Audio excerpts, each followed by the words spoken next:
Kumusta kayo mga lods at another night, another fishing adventure na naman tayo. Shoutout muna kay Ma'am Nini Kitchen, kay MG Eric Adventure, at syempre kay Master Renan Fishing Adventure. Welcome sa ating bagong channel mga lodi. Iniwan ko na yung merong 1,288 subscribers ko dahil nasyado ban tayo. Kaya wala talagang mga nangyayari sa mga nagmamadali mga idol. Kaya kung bago pa lang sa ating munting channel, ay huwag kalimutan subscribe, like, and share naman. At maraming salamat. Dito lang kami ngayon sa may Barangay Kasibang, papuntang Barangay Burabod. At galing nga po pala ko sa Maripipi Island, Biliran, dito sa Biliran Province sa Eastern Visayas mga lodi. Kaya umpisahan na natin to mga lods at enjoy watching. At sana mag-enjoy kayo sa ating munting panghuhuli ng isda sa gabi. Kaya let's go. So dito dive na nga tayo mga lodi. Hanap-hanap agad tayo ng isdang pwedeng maiulam. So nakita natin yung isdang ito. Eto lang siya, nakatambay lang sana sa may gilid ng bato. Pero yung nangyari, dadalawang isip ako dahil nga maraming bato. Kawawa naman yung shaft ko. Kaya ayun, nakawala nga siya mga lods.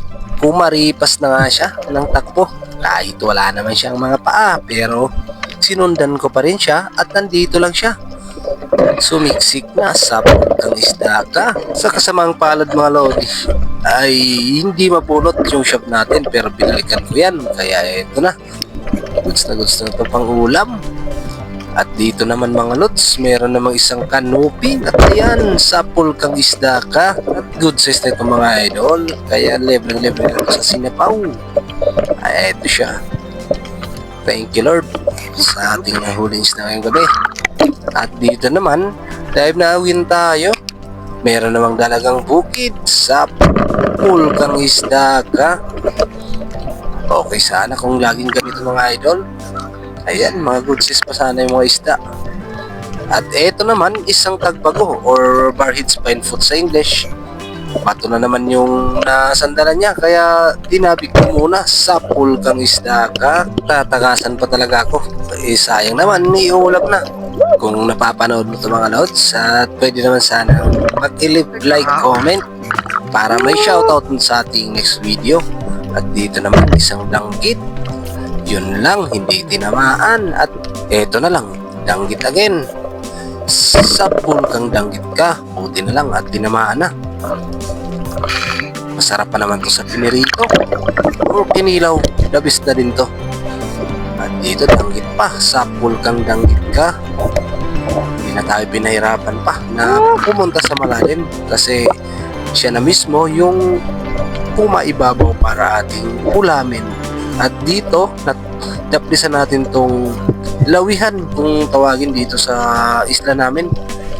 Masarap din tong pang tinola at pinirito. Ito, dalagang bukid. Or karaniwang tawag sa amin ay maransing. Pero sa ibang lugar ang tawag dito ay sulid. Ganito talaga siya kalalaki at hindi na ito kagaya ng dalagang isa, yung malalapad. At dito, meron namang buntot ng isda tayong nakita mga lodi. Kaya inikutan ko sa kabila kasi hindi makita kung anong uri siya ng pang-ulam, pero nang sinilid ko, isang triple tail rush pala or isdang aswang kung tawagin sa iba. Eto siya, pero ayaw magkasya sa butas. Pahirapan pa talaga yung pagkuha sa kanya, kaya pinalikan ko. Meron tayong bisita, isang lionfish, pero ito yung muna yung pupuli natin sa puntang isda ka. Ayun, buti na lang at nagkasya na. Good size na talaga itong mga lodi. Kaya lebreng-lebre na talaga. At dito, next time natin ay isang dalagang bukid sa pulkang isda ka, pero nakawala siya. Hindi naman siya lumayo at nandyan lang siya. Eto siya. Sinikan shot natin. Dati ay napakarami dito sa mababaw. Ngayon iilan na lang. Siguro nasa malalim na talaga sila pumupwesto.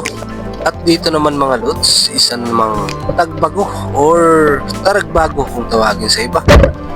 Ayun. Stone shot mga lods sa pulong isda. Paborito ko pa naman to sa pinirito. Dito sa lugar namin ay nabibenta lang to ng 100 per kilo. At dito naman mga lods, meron namang ipos-ipos. Sapul kang ipos-ipos ka. Ito talaga, the best rin tong pang-ihaw.